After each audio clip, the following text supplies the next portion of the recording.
물러가 서로 말하되 이 사람은 사형이나 결박을 당할 만한 행위가 없다 하더라. 이에 아그리빠가 베스도에게 이르되 이 사람이 만일 가이사에게 상소하지 아니하였더라면 석방될 수 있다 하니라. 아멘. 진정으로 예수 그리스도를 만난 사람들은 놀라운 변화된 삶의 모습을 보여줍니다.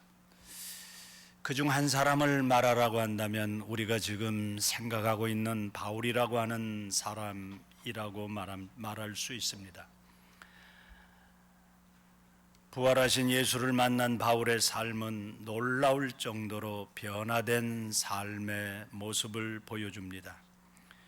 특히 그는 예수의 복음을 전하는 일에 자신의 모든 남은 생애를 걸고 헌신하고 있는 모습을 보여줍니다. 특별히 복음에 대한 그의 열정은 우리들에게 큰 도전을 주기도 합니다.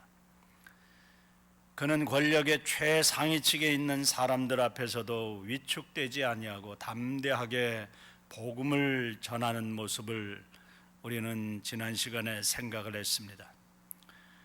그가 복음을 전하는 사람들을 보면 다양한 계층의 사람들이 있었던 것을 보게 됩니다. 그는 아그리빠 왕을 비롯한 높은 처지에 있는 권력자들에게 자신이 만나 알게 된 예수에 대해서 복음을 전하고 있는 모습이 계속해서 오늘 본문 말씀에 이어지고 있습니다. 그는 실제적으로 예수의 증인된 삶을 보여주고 있었던 것입니다. 바울은 하나님의 뜻에 거스르지 않고 순종했다고 말하고 있습니다. 19절 말씀을 다시 한번 보십시오. 아그리빠 왕이여, 그러므로 하늘에서 보이신 것을 내가 거스르지 아니하고 먼저 다메섹과 예루살렘에 있는 사람과 유대 온 땅과 이방인에게까지 회개하고 하나님께로 돌아와서 합당한 일을 하라 전함으로 기록되고 있는데, 거기 아그리빠 왕 앞에서 자신의 변론을 하면서 이야기하기를 하늘에서 보이신 것을 내가 거스르지 아니하고 합니다. 이 하늘에서 보이는 것을 하나님께서 바울에게 계시한 하나님의 뜻을 말하고 있는 것인데, 그것을 좀 구체적으로 얘기하면 복음을 전하는 사명이죠. 근데 복음을 전하라고 하는, 이방인의 사도로서 복음을 전하라고 하는 이 일을 내가 거스르지 아니하고 그렇게 말합니다. 그러니까 부활하신 주님을 만난 바울은 자신이 새로운 사명을 받았다 하는 것을 깨닫게 됩니다. 그것은 이방인들에게 복음을 전하라고 하는 사명이죠. 그래서 그는 이 사명을 감당하기 위해서 자신의 남은 삶을 불태웠다고 이야기합니다. 주님의 뜻에 온전히 순종해서 거스르지 않고 그분이 가라는 대로 어디든지 가서 복음을 전했던 것입니다. 그는 높은 사람이나 낮은 사람이나 구별 없이 복음을 전했습니다. 특별히 22절의 말씀을 보면 하나님의 도우심을 받아 내가 오늘까지 서서 높고 낮은 사람 앞에서 증언하는 것은 그렇게 합니다. 내가 하나님의 도우심을 받아 오늘까지 복음을 전하는데 높은 사람이나 낮은 사람이나 예수의 복음을 증언했다, 그렇게 이야기해요. 그러니까 바울은 사람을 구별하지 않고 하나님이 가서 전하라는 대로 전하라는 사람에게 복음을 전했다, 그런 말입니다. 하나님의 뜻에 절대적으로 순종해서 복음을 전한 사람이 바울이라고 오늘 본문은 이야기하고 있습니다. 그리스도인들은 하나님의 뜻을 거스르지 않고 순종의 삶으로 나아가는 자들이 되어야 합니다. 매일의 삶을 통해서 복음을 전하라는 이 하나님의 말씀에 대해서 순종할 수 있는 사람들이 되어야 한다, 그런 말입니다. 우리가 잘 아는 사도행전 1장 8절 말씀에 보면 성령이 너희에게 임하시면 너희가 권능을 받고 예루살렘과 온 유대와 사마리아와 땅끝까지 이르러 내 증인이 되리라, 그렇게 말씀하십니다. 바울에게 성령의 충만함을 주셔서 온 세상에 복음을 전하게 하신 주님은 오늘 우리들에게도 성령을 부어주어서 온 세상을 향해 복음을 전하게 하시는 줄로 믿으시기 바랍니다. 우리가 예수 그리스도를 영접하고 믿는 순간에 성령께서 우리 안에 계십니다. 그것을 성령이 우리 안에 내주하고 계신다, 그렇게 말합니다. 우리 안에 임하십니다. 그 이후로부터 우리는 성령님과 함께 살아가는 사람들이 되었습니다. 우리가 성령님이 인도하는 대로 따라가는 사람들이 되어야 합니다. 그럴 때 성령을 기쁘시게 하는 삶으로 나아가게 되는 것입니다. 우리가 이 사실을 알게 되는 것은 우리 안에서 말씀을 따라 역사하시는, 내주하시는 성령님의 인도하심을 통해서 알게 되는 것입니다. 우리가 성령님의 뜻에 거스리지 않고 순종함으로 나아가면 성령 충만의 삶으로 나아가게 될 것이고, 그럴 때 우리의 삶을 통해서 놀라운 일들을 보게 될 줄로 믿습니다. 그러니까 성령이 우리 안에 내주하여 계시는데, 이 성령의 충만한 역사가 나타날 때 우리는 복음을 담대하게 전할 수 있고 우리의 삶에서 놀라운 일들이 일어나는 것입니다. 그런데 이 성령 충만의 역사는 우리가 성령님을 온전히 의지하고 그분께 우리의 삶을 맡기고 그분의 뜻대로 나아갈 때 성령 충만의 역사가 일어나고 그분이 영원토록 우리와 함께 하시는 놀라운 일들을 체험하게 될 줄로 믿습니다. 우리가 복음을 전하는 것 같아도 우리가 전하는 것이 아니라 우리 안에 내주하시는 성령의 능력으로 감당하는 것입니다. 그러므로 우리가 복음을 담대히 전하려고 하면 성령의 능력으로 우리가 무장해야 됩니다. 그게 성령 충만의 결과인 것입니다. 그러므로 우리가 매일매일 성령님의 뜻에 순종하며 살아가느냐, 거스리며 살아가느냐 하는 것은 우리의 삶에 있어서 너무나 중요한 부분입니다. 우리가 세상 끝날까지 주님의 예수의 증인된 삶을 살려고 하면 주님의 뜻을 이룰 수 있는, 주님의 뜻에 순종할 수 있는 성도들이 되어야 할 줄로 믿습니다. 그러나 바울은 하나님의 뜻에 순종했는데도 불구하고 고난의 삶을 겪었습니다. 21절에 보면 유대인들이 성전에서 나를 잡아 죽이고자 하였으나 라고 합니다. 바울은 하나님의 뜻에 절대적으로 순종해서 복음을 전했는데 그에게는 늘 고난이 다가왔습니다. 많은 성도들이 생각하기를 주님의 뜻에 순종해서 살면 항상 평안의 삶이 다가올 것으로 기대를 합니다. 그런데 바울과 같은 고난의 삶이 다가올 때에 고민하게 되는 것입니다. 많은 그리스도인들이 복음을 전하면서 예수 믿고 구원받으면 하나님의 복을 받는다는 말을 주로 합니다.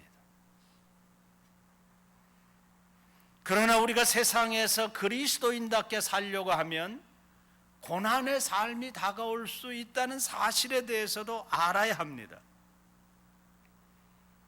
물론 사람들은 고난의 삶을 별로 좋아하지 않습니다. 여러분도 그렇고 저도 그렇습니다. 누구나 고난의 삶을 달가워하지 않습니다. 모든 사람들이 예수 믿고 복을 받아 평안하고 형통한 삶을 살기를 원합니다. 그런데 우리가 주님의 뜻을 따를 때 고난의 삶이 다가올 수 있다는 사실을 알아야 합니다. 왜냐하면 주님의 뜻은 이 세상의 뜻하고는 다릅니다. 이 세상 사람들의 생각과는 다릅니다. 세상은 언제나 주님의 뜻을 싫어합니다. 주님의 뜻과 원수되는 일들을 합니다. 주님의 뜻은 사람들이 생각하는 것과 전혀 다를 수 있다는 것을 우리가 알아야 합니다. 그리고 우리가 진정한 주님의 제자로서 살아가면서 주님의 뜻을 따를 때 고난이 다가온다면 받을 각오가 되어 있어야 한다는 것입니다. 이게 예수 그리스도의 제자된 삶입니다. 너희가 나의 제자가 되려느냐? 그러면 너희의 십자가를 지고 나를 쫓으라고 했습니다. 우리가 짊어지고 가야 할 십자가는 고난의 삶이래요.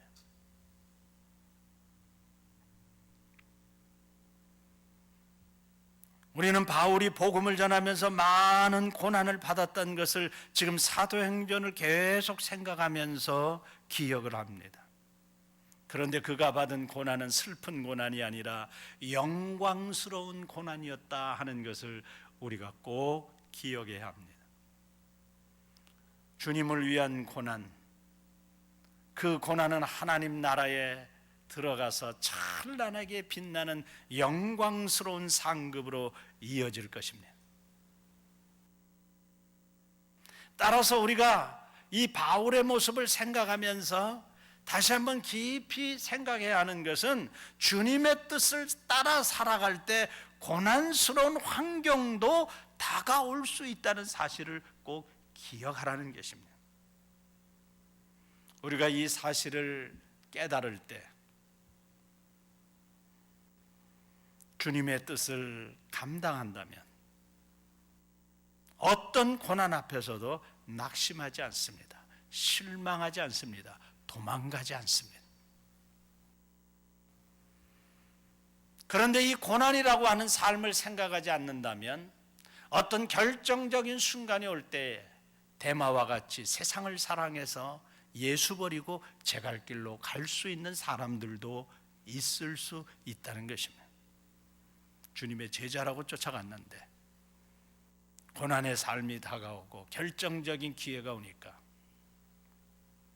세상을 사랑해서 자기의 뜻을 따라 제 갈 길로 가버린 제자들이, 소위 말하는 제자들이 성경에 기록되어 있다는 것입니다.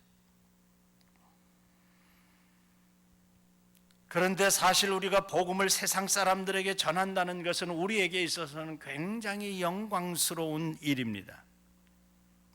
주님이 우리들과 같이 못난 사람들에게 은혜를 베풀어 주셔서 사람들에게 복음을 전하게 하셨으니 이것은 너무나 사실은 감격스러운 일입니다. 우리가 그것을 깨닫지 못할 뿐이죠. 수많은 사람들 가운데서 우리를 복음의 도구로 사용하시는 모습 앞에 감격할 수밖에 없습니다. 왜냐하면 우리가 하나님 나라에 다 들어가게 될 텐데 그 나라에 들어가서 찬란스러운 영광스러운 그 면류관을 상으로 받게 될 것이기 때문입니다. 한평생 주님의 손에 붙들려서 험악한 인생길을 주님과 함께 살아간다는 그 자체가 우리들에게 있어서는 너무나 영광스러운 삶이라는 것을 우리는 꼭 기억해야 합니다. 매일 주님의 손에 이끌려서 그 주님과 동행하는 삶을 생각해 보십시오. 얼마나 아름답고 얼마나 멋있는 삶인가. 주님이 하시는 일들을 우리의 눈으로 직접 볼 때에 얼마나 기쁩니까? 죽었던 영혼들이 벌떡벌떡 일어나서 소생하는 그 모습을 볼 때 우리가 얼마나 기뻐요. 얼마나 감격스러워요. 야, 주님이 하시는 일이 이렇게 놀랍구나. 저 사람 예수 절대로 안 믿을 것 같은데 어떻게 저 사람이 예수 믿고 저렇게 예수를 잘 섬길 수가 있을까? 어떻게 사람들을 저렇게 잘 섬길 수가 있을까? 어떻게 주님의 일에 저렇게 헌신할 수 있을까? 그 모습을 보면 감격스럽다 그런 말이에요. 주님이 하시는 일은 한치의 오차도 없습니다. 그래서 고난의 삶 속에서도 주님의 뜻에 순종하며 사는 그런 삶이 가장 영광스럽고 기쁜 삶이라는 사실을 깨닫고 늘 순종하는 삶으로 나아갈 수 있기를 축복합니다. 그럴 때 주님이 여러분들과 함께 하시는 놀라운 손길을 체험하게 될 줄로 믿습니다. 바울이 전한 복음의 핵심은 예수 그리스도의 십자가의 죽음과 부활의 사건이었습니다. 오늘 우리는 이 사실을 깊이 기억해야 합니다. 22절에서 23절 말씀을 보십시오. 하나님의 도우심을 받아 내가 오늘까지 서서 높고 낮은 사람 앞에서 증언하는 것은 선지자들과 모세가 반드시 되리라고 말한 것밖에 없으니 곧 그리스도가 고난을 받으실 것과 죽은 자 가운데서 먼저 다시 살아나사 이스라엘과 이방인들에게 빛을 전하시리라 함이니이다. 그렇게 기록합니다. 유대 지도자들이 바울에게 죄를 걸어서 베스도 총독에게 고소를 했고, 베스도 총독이 아그리빠 왕에게 자문을 구해서 이제 바울의 변명을 듣는데, 바울이 지금 자기를 변명하면서 이야기를 하는데, 내가 지금 하나님의 도우심을 받아서 높고 낮은 사람들에게 증언한 것은 복음을 증언한 것밖에 없다. 그런데 그 복음의 핵심이 뭐냐면 예수 그리스도의 죽음과 부활의 사건밖에 전한 것이 없다. 그렇게 얘기합니다. 바울이 사람들에게 전한 내용은 여기 선지자들과 모세가 말한 것밖에 없다고 이야기합니다. 여기 선지자들이라고 하는 말은 그들이 전한 예언의 말씀을 이야기하는 것이고, 모세라고 하는 말은 모세가 쓴 모세오경을 가리키는 말이에요.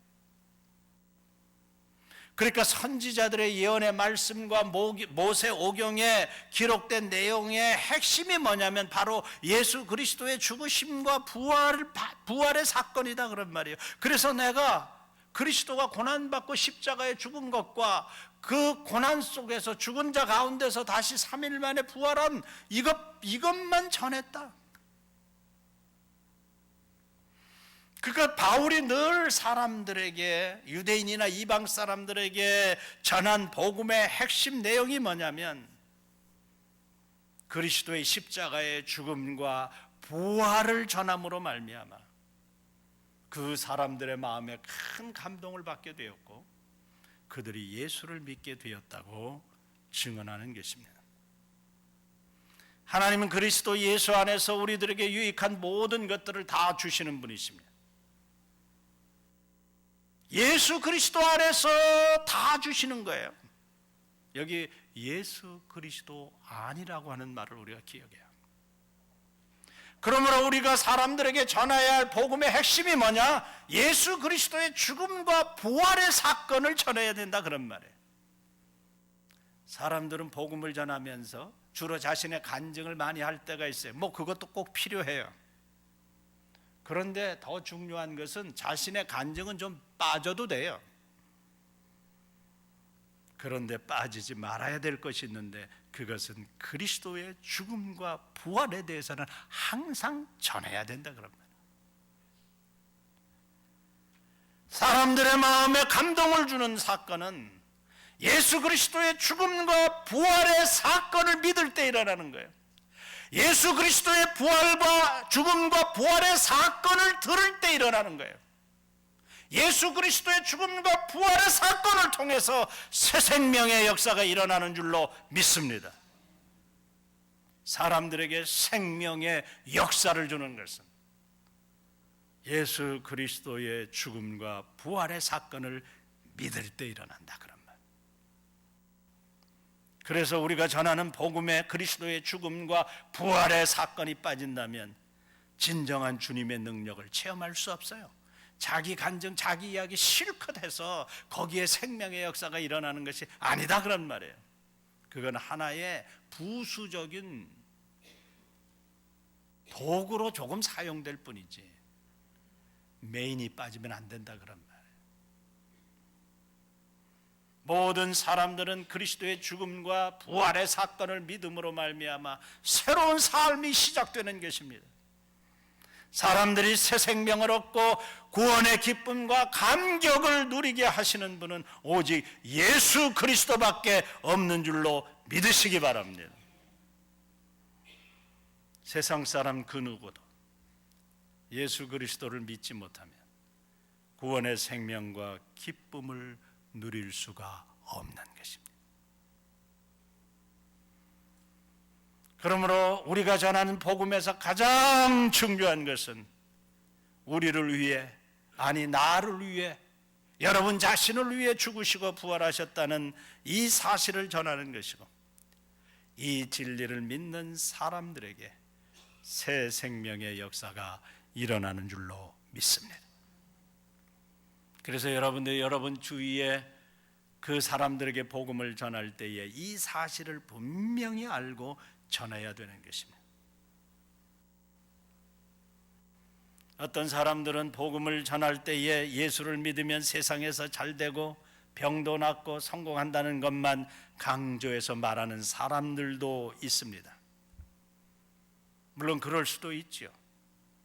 그러나 이런 일들은 주님이 그 사람의 삶에 맞게 주실 수도 있고 주시지 않을 수도 있습니다. 우리의 삶의 평안의 삶이 오든지 고난의 삶이 오든지 그런 부분에 초점을 맞추어서 복음을 전하는 것을 피해야 합니다. 복음의 능력을 믿고 그 복음의 핵심인 예수 그리스도의 죽음과 부활의 사건을 통해서 구원받는다고 하는 이 진리를 확실하게 전해야 되는 것입니다. 물질의 복도 받고 병도 받고 뭐 자녀들도 잘 되고 이건 부수적인 일이에요. 그건 주님이 알아서 할 일이에요. 그 사람의 형편에 맞게 주님의 뜻에 따라서 주실 수도 있고 안 주실 수도 있는 거예요. 거기에 초점을 맞추면 안 된다 그런 말. 바울은 복음을 전할 때에 항상 이 진리를 놓치지 않고 전했던 사람인 줄로 믿습니다. 베스도 총독이 바울의 이 말을 듣고 그를 향해서 미쳤다고 말합니다. 24절에 보니까 바울이 이같이 변명하며 베스도가 크게 소리내어 이르되 바울아 내가 미쳤도다.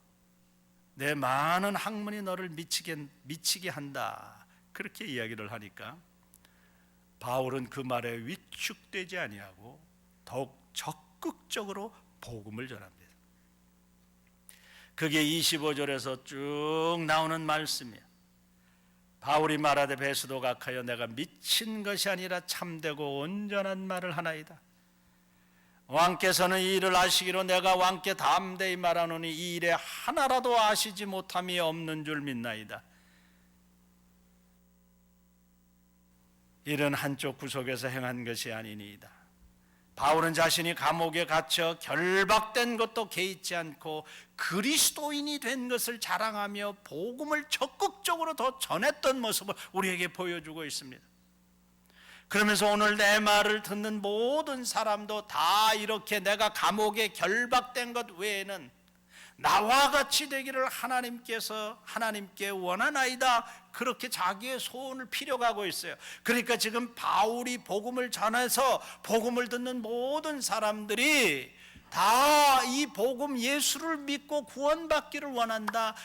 결박에 매이지 않기를 원한다. 감옥에 매인 것 외에는, 내가 고난에 매인 것 외에는 매이지 않기를 원한다. 그렇게 다른 말로 표현하면 예수 믿어 구원받기를 원한다 그런 말이에요. 그러니까 바울을 향해서 야 너 그렇게 많은 학문이, 너 그렇게 많은 지식이 너를 미치게 한다. 그러니까 아니요, 나 미치지 않아. 나 온전하고 정신 차린 말을, 정신 있는 말을 하는데 내 말을 듣는 모든 사람들이 아그리빠 왕을 비롯해서 베스도 각하를 비롯해서 지금 거기에 모여있는 권력의 최상위층 사람들 모두가 다 나와 같이 하나님을 아는 구원받은 예수의 복음을 믿는 사람이 되기를 원한다. 그렇게 아주 적극적으로 그들에게 이야기하고 있어. 너무너무 담대하지 않습니까? 자, 이런 모습을 보면 바울이 정말 복음 전도에 열정을 가지고 임한 사람이었다 하는 것을 볼 수가 있어요. 여러분들 주위에 예수 안 믿는 사람들을 향해서 복음을 전할 때 그들의 죽어가는 영혼의 모습을 보면서 그들이 다 나와 같이 그리스도인이 되기를 원한다, 성도가 되기를 원한다, 하나님을 아는 사람이 되기를 원한다 하는 그런 그 열망하는 모습이 있습니까? 바울은 있었다 그런 말이죠. 그런 열망이 어떤 환경에서도 굴하지 않고 담대하게 복음을 전하게 했던 거예요. 우리는 신앙생활 하면서 너무나 소극적으로 신앙생활하지 않나 한번 돌아보아야 해요. 세상 사람들이 우리의 신앙생활을 하는 모습을 보면서 만약 여러분 보고 아유 당신 너무 미쳤네, 예수에 미쳤어, 아니 좀 적당히 믿지 왜 이렇게 광신적으로 믿어, 그런 말을 하면 여러분들 위축이 될까요? 아니면 더 담대하게 복음을 전할 수 있을까요? 여러분들 자신들 한번 살펴보세요. 저 사람이 내가 이렇게 뭐 적당히 내가 예수를 믿는데 나 사실 뭐 열심히 예수 믿지 않거든요. 내가 내 자신을 볼 때. 근데 적당히 내가 예수를 믿는데도 세상 사람들이 내 모습을 보고는 미쳤다 그래. 예수에 미쳤다 그래. 왜 이렇게 광신적으로 믿어? 적당히 믿지. 그러니까 세상 사람들의 눈에는 그렇게 보일 수 있어요. 왜? 예수를 전혀 모르니까. 그런데 우리는 알잖아요. 내가 예수를 지금 어느 정도의 강도를 가지고 믿는지, 적당히 믿는지, 정말 바울과 같이 믿는지 내 자신은 안단 말이에요. 그런 내 모습을 그냥 적당히 믿고 그냥 적당히 주님을 섬기는데도 세상 사람들이 너 미쳤네, 예수에 미쳤네, 그런 말을 들으면 위축이 됩니까? 아니면 도전하는 마음이 생겨서 더 복음을 전하고 싶습니까? 오늘 이 바울의 모습을 보면서 그런 말을 들을 때마다 더 적극적으로 신앙의 모습을 보여주어야 한다 그런 말이죠. 그런데 우리는 너무너무 소극적으로 신앙생활 할 때가 많아요.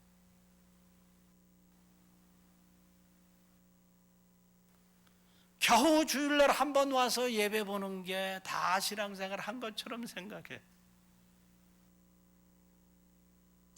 겨우 주일날 한 번 와서 설교 듣는 거 가지고 하나님의 말씀을 다 아는 것처럼 생각해요. 성경 공부 좀 하자 그러면 다 도망가요. 수요일날 좀 나오라 하면은 다 도망가요. 너무너무 소극적으로 신앙생활하고 있는 것이죠. 우리는 적극적인 신앙인이 되어야 해요. 우리가 세상 일을 할 때는 굉장히 적극적으로 일하잖아요. 왜? 세상에서 성공하기 위해서. 세상에서 성공하는 사람들이 소극적으로 일하는 사람들 봤어요? 없어요. 세상에서도 성공하려면 적극적으로 일해야 성공해요. 원리는 같아요. 내가 영적인 신앙생활에서 승리하려면, 성공하려면 적극적으로 해야 돼요. 왜? 신앙생활은 영적인 전투예요. 우리가 영적인 전쟁이란 말을 우리가 수도 없이 많이 하잖아요. 그 영적인 전쟁에서 승리하고 성공하려면 소극적으로 해서는 다 패배해. 다죠. 그러니까 우리는 세상 일을 적극적으로 하듯이 신앙생활 하는데도 좀 적극적으로 해요. 어떤 일이나 환경에서도 위축되지 아니하고 주님이 함께 하시는 손길을 믿으면서 나아가야 해요. 주님이 함께 하시는데, 주님이 나와 함께 하신다고는 우리가 늘 고백하며 기도하는데, 신앙생활은 진짜 주님이 함께 안 하시는 것처럼 한단 말이에요. 적극적인 신앙생활, 창조적인 신앙생활, 승리적인 신앙생활은 저절로 되어지는 게 아니다 그런 말.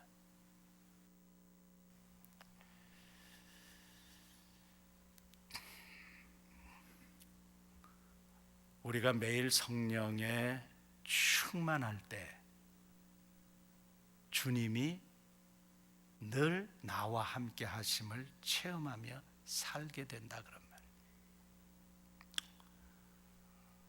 할 말은 많은데 말을 조금만 여기서 더 나가면 상처받을 사람들이 있어서 말을 못할 뿐이에요. 젊은 사람이나 나이가 든 사람이나 상처받는 건 다 똑같은 거예요.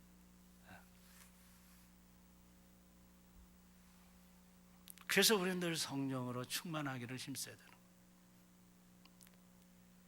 우리가 성령으로 충만할 때 주님이 늘 우리와 함께 하심을 체험해요. 여러분들 매일매일 살아가는데 주님이 나와 함께 한다, 그것만 알면 신바람 나게 우리가 생활할 수 있어요. 왜 우리가 주눅 들어요? 왜 우리가 소극적으로 생활을 해요? 무엇을 하든지 우리는 힘있게 신바람 나게 할 수 있어요. 골프를 쳐도 힘있게 할 수 있어요. 한 권사님 힘있게 하세요? 힘있게 할 수 있는 거야. 뭐 음식을 먹어도 힘있게 할 수 있는 거야. 무엇을 해도 왜? 주님이 그 속에 그 일에 나와 함께 뭐 비즈니스를 해도 그렇고 공부를 해도 그렇고 피아노를 쳐도 그렇고. 근데 요새 보니까 피아노가 약간 수요일 날은 힘이 조금 딸리는 것 같아. 주일 날은 좀 괜찮은데. 내가 이런 말하면 상처받는. 가급적이면 내가 안 하지. 근데 우리 송주는 이해할 것 같아서 하는. 이거는 방송에서 뺐으면 좋겠네. 프랑스의 제10대 대통령인 클레망소 수상이 1차 세계대전 때에 아주 특유의 카리스마와 리더십을 통해서 프랑스를 이끈 정치가였어요.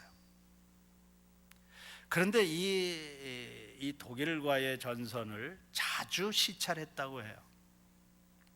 어느 날 한 부대가 굉장히 전투에서 고전 중이라고 하는 소식을 듣고 직접 찾아갔어요.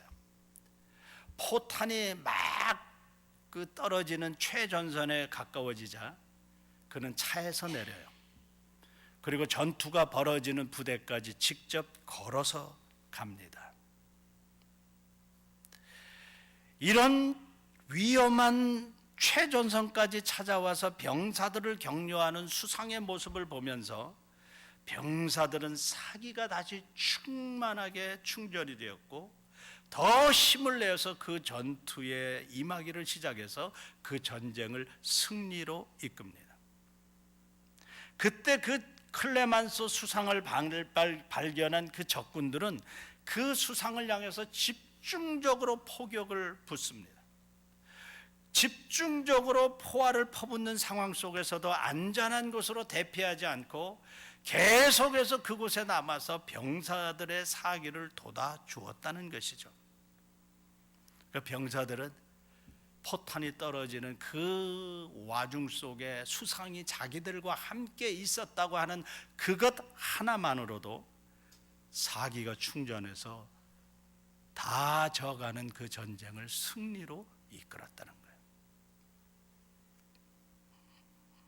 성령님은 매일 여러분과 함께 계시는 줄로 믿으시기 바랍니다. 성령이 매일 우리와 함께 계시고 여러분의 삶 속에 함께 계시고 여러분이 어디 가든지 함께 하시고 여러분이 무슨 일을 하든지 능력을 주셔서 일을 감당하게 하시는 그분이 있는데 왜 주저앉습니까? 왜 낙심합니까? 왜 소극적합니까? 왜 열을 냅니까? 왜 분노합니까? 왜 그렇게 짜증을 냅니까? 그건 아니잖아요. 성령이 내 안에 계신다는 것만 내가 확신하면 질병 가운데서도 담대할 수 있고, 왜? 성령님은 내 병을 고치실 수도 있어. 돈이 없어요? 성령님은 내 돈 없는 것을 아시고 주실 수도 있어. 누구를 통해서. 지혜가 없어요? 성령님은 내 지혜가 없는 걸 아시고 적당한 타임에 적재적소에 지혜를 주셔서 그 일들을 감당하게 하세요. 그 성령이 내 안에 계시는데 왜 매일매일 짜증내? 왜 매일매일 분노해? 왜 주님과 함께 기쁘고 즐겁게 살아가지 못해? 그건 뭐야? 성령이 내 안에 계시는 것을 내가 알지 못하니까, 인식하지 못하니까, 체험하지 못하니까. 내가 그리스도인이고 성도라고 고백을 하는데 진정으로 성령께서 내 안에 계셔서 일하시고 나와 함께 하시고 능력 주시는 것을 내가 체험하지 못하니까 순간순간이 짜증이요, 순간순간이 불평이요, 순간순간이 다른 사람들 원망. 왜 내 환경을 이렇게 만드셨는가? 그 불평하고 살아가니? 거기에 무슨 열매가 맺히고, 거기에 무슨 복음의 능력이 나타나고, 거기에 무슨 주님의 능력이 임하겠냐 그러면. 수상한 사람이 병사 옆에 있어도 병사들이 사기를 내서 그 전쟁을 승리로 이끄는데, 온 우주 만물을 만드신 성령 하나님이 내 안에 계셔서 내가 가는 인생길을 보고 계시고 영원토록 너와 함께 하셔서 너 가는 길을 내가 돌봐주리라 말씀하시는 그분이 내 안에서 오늘도 살아계시는데 왜 주저앉아 계시냐 그 말이에요. 그것은 내가 성령이 내 안에 계시는 것을 깨닫지도 못하고 삶의 현장에서 체험하지 못하니까 우리는 그런 삶을 살 수도 있다는 것입니다. 성령의 충만함을 매일매일 내가 느끼려면 온전히 성령님을 의지하십시오. 여러분의 삶 전체를 성령님께 맡기십시오. 위탁하십시오. 그러면 성령님께서 여러분의 삶을 온전히 지배하십니다. 그때 성령의 충만한 역사가 일어날 줄로 믿습니다. 그러면 우리는 담대하게 어떤 환경 속에서도 이 복음을 전하게 될 줄로 믿습니다. 이 시대의 주님의 귀한 사람들로서 복음의 도구로 쓰임받기를 주님의 이름으로 축복합니다. 기도하겠습니다. 매일매일 우리와 함께 하시고 놀라운 능력 주셔서 하나님의 귀한 뜻을 이루시기를 원하시는 주님을 인하여 감사를 드립니다. 오늘 이 시대에 예수 그리스도를 믿게 하시고 성령을 내주하게 하셔서 성령 충만의 역사를 통해서 복음도 전하고 하나님의 뜻을 이루며 약속된 복도 받아 누릴 수 있는 귀한 은혜를 우리에게 부어주심을 감사합니다. 주님이 우리에게 어떤 삶을 허락하시든지 온전히 주님만을 믿고 의지하고 맡기고 나갈 때 성령 충만한 역사를 체험하며 영원토록 나와 함께 하시겠다는 그 성령 하나님을 의지하고 승리하는 삶을 살 수 있도록 인도해 주옵소서. 말씀을 통해서 우리에게 약속하신 풍성한 삶을 누리며 그 삶을 나누어 줄 수 있는 복된 성도들의 삶이 되게 해 주옵소서. 예수님의 이름으로 기도합나이다. 아멘.